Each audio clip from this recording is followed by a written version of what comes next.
So, if you pay any sort of attention to UK politics, you would know that there had been rumblings in the Labour Party pretty much ever since Jeremy Corbyn had been elected.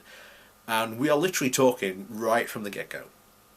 And this rumbling has been the secret Labour civil war.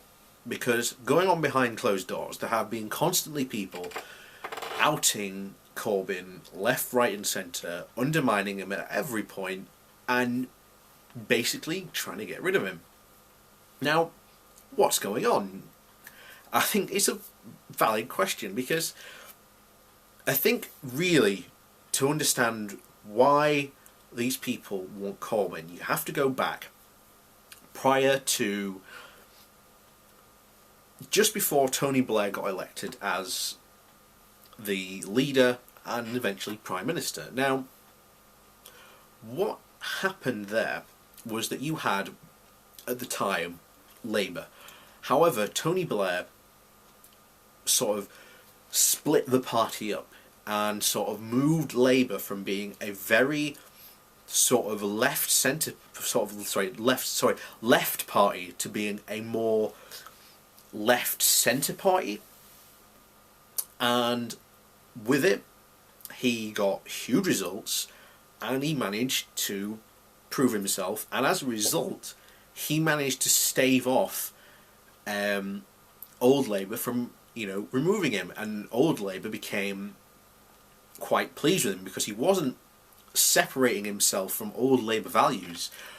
He was merely sort of moving them slightly to the centre but not completely centre. And what happened over time was that these, old Labourites left, not because, basically not for any, malicious reason or they lost, they just aged out. And over time, New Labour, it's odd saying, New Labour, but New Labour became sort of the political mandate, as you will, for the Labour Party in general. So you've had pretty much that right up until Jeremy Corbyn comes in, because Corbyn comes in, and Corbyn was, even before that, even Old Labour, he was very sort of, he is a socialist, and even Old Labour wasn't, it was socialist, but it wasn't like full-blown socialist, so to say.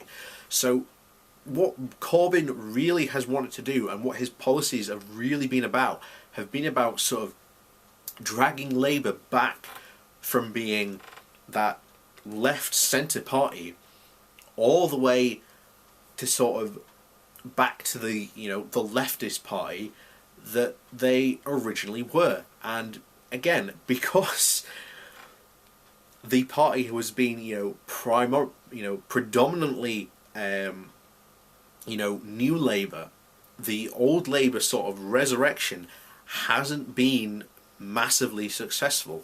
Because in reality, if you think about it, in all the elections that have sort of happened, the only sort of big victory that they have had under Corbyn has been the London mayoral elections.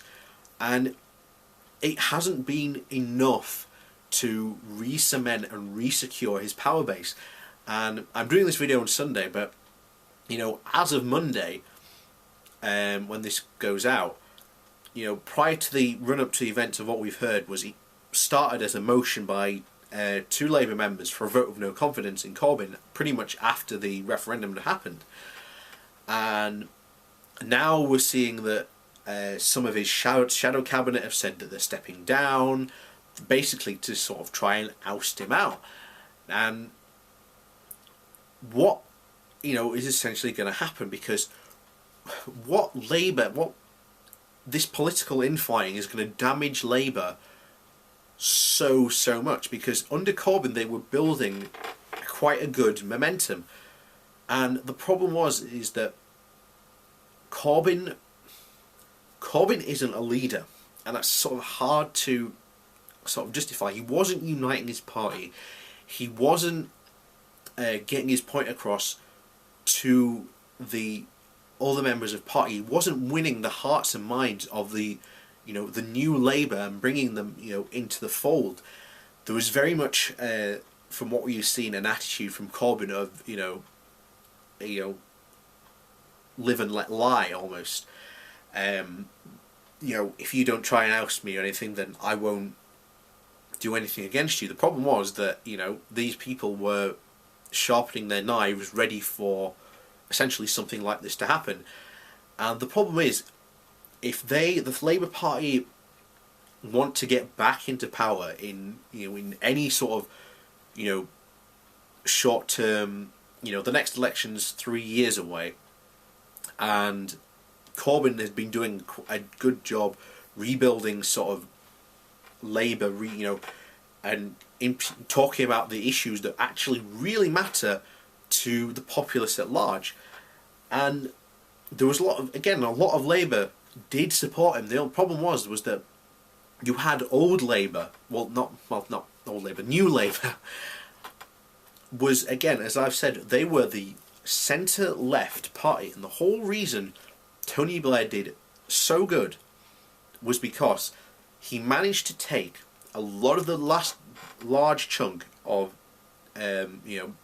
conservative voters that were sort of in the centre but affiliated with leftist policies but didn't want to commit to voting to a leftist party. Now again, all of a sudden you bring in Tony Blair, he appeals to them with his policies and whatnot, he wins, and there's been this massive almost problem in the Labour Party thinking that they can't win, and that Corbyn can't win. He's never been really put to the test ultimately to see if he could win, and this has got the Labour Party scared, because if Corbyn goes, we will again have another round of political instability within the Labour Party, and if that guy doesn't work out, then they'll get rid of him, and chances are that if Corbyn does go, the next guy who they elect will instantly, I'd say, have to go into election mode and have to constantly think about winning the next general election. Now, it's not to say that Corbyn isn't thinking about winning the next general election, but the uncertainty in political, the quagmire that will come from Corbyn leaving will be immense. Will he leave? We don't know.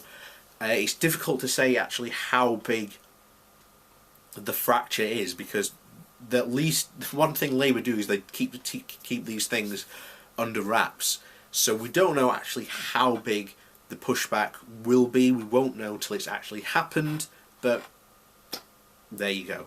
But certainly Labour's done a completely stupid thing in the fact that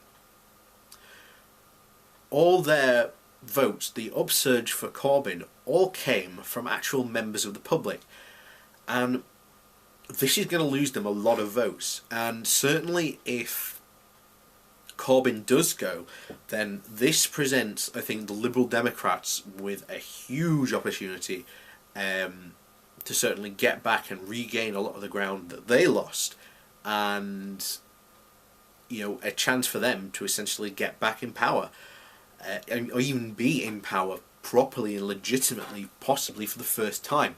The only problem with the Lib Dems is that they constantly have had in the recent history a history of having really weak leadership, and they need a leader that will be strong and that can put his case forward. Will that happen? We don't know. It's all going to see what happens on Monday, whether Corbyn will resign or not. We don't know what's going to happen.